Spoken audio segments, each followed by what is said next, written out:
Ravi de vous retrouver. C'est encore nous, effectivement. La Hub Télé, elle part en live sur cette édition du Hub Forum. On est en direct, au cœur de la Maison de la Mutualité, en sortie de plénière. Et ça tombe bien, justement, puisqu'on a un participant, et pas des moindres, puisqu'il s'agit de Pierre-Emmanuel Ferrand de Canal+, qui nous a rejoint. Merci beaucoup.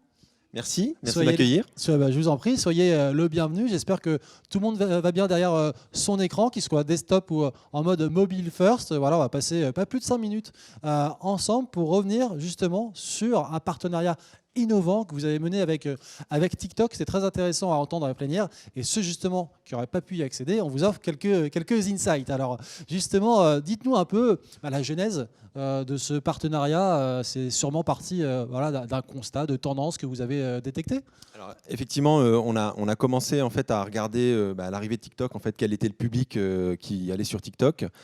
Et l'ADN de la plateforme, une ADN qui était très axée sur la musique, un public très jeune, avec des items de création et de bienveillance qui nous ont plu.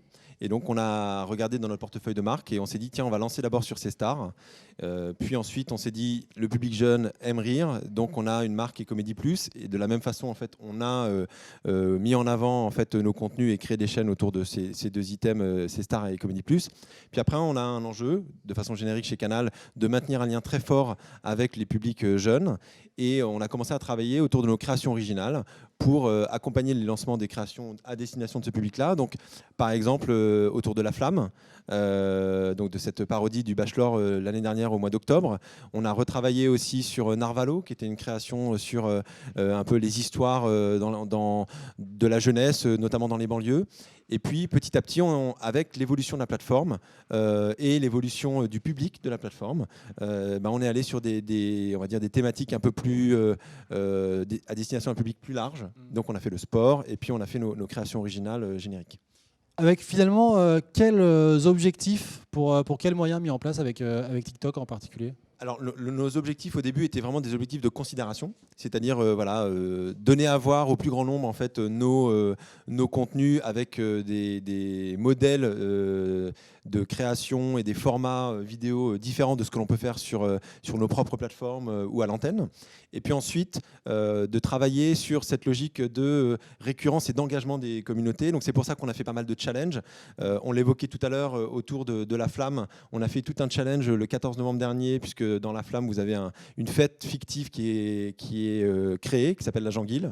Et donc on a fait un gros événement là-dessus, plus de 50 millions en fait, de vidéos vues, où les gens pouvaient, de chez eux, fêter cette fête un peu fictive et s'engager autour du programme. C'est passé d'un événement télévisuel à un événement pop culturel grâce en fait à ce type d'activation, notamment auprès des jeunes. Super dispositif, on en avait parlé aussi sur un événement Update Social avec Canal+, Brand Solutions et L'Oréal qui avait fait une super campagne média avec Jonathan Cohen. Du coup, effectivement, bravo pour ce dispositif, effectivement, qui marque les esprits. Et pour finir, je vous propose de venir sur les résultats, les premiers tangibles que vous pouvez, à date en tout cas, nous partager sur ce partenariat avec TikTok sur les différentes campagnes. Alors, nous, sur nos campagnes, les premiers résultats, c'est les chiffres de visionnage. Donc, je vous disais, voilà, on est à plus de 50 millions sur la Janguille. On a 30 millions sur nos événements autour du football. On a fait des choses autour du football au printemps. Et puis, l'autre élément qui est très intéressant, c'est que depuis la rentrée, on fait donc des lives TikTok en direct des stades pour les matchs de Ligue des Champions. On en a fait 2 jusqu'à présent. On réfléchit à en faire d'autres.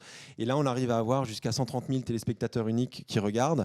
Et donc, ça nous permet d'avoir d'autres écritures et d'engager les publics en amont des matchs de façon assez différente. Et puis notre chaîne en fait augmente fortement. On est maintenant le premier média sport sur la plateforme. Et donc du coup ça pour nous c'est aussi un point important dans nos dispositifs 360 autour de nos événements. Vous êtes en mode backstage. Alors là je ne suis pas objectif mais sur les matchs de foot c'est quoi par rapport aux droits etc. Vous montrez les coulisses un petit peu j'imagine. L'idée effectivement en fait c'est d'engager le public en amont sur une plateforme en leur montrant comment on couvre, comment les supporters se préparent, l'interview de l'entraîneur.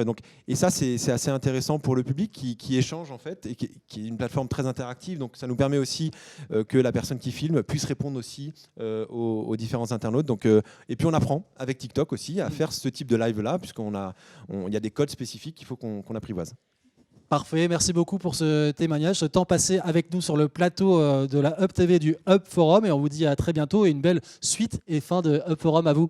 Merci beaucoup. Avec Amazon Ads, rencontrez vos clients dans leur temps libre. Elle rayonne dans l'ambiance d'une rencontre entre amis.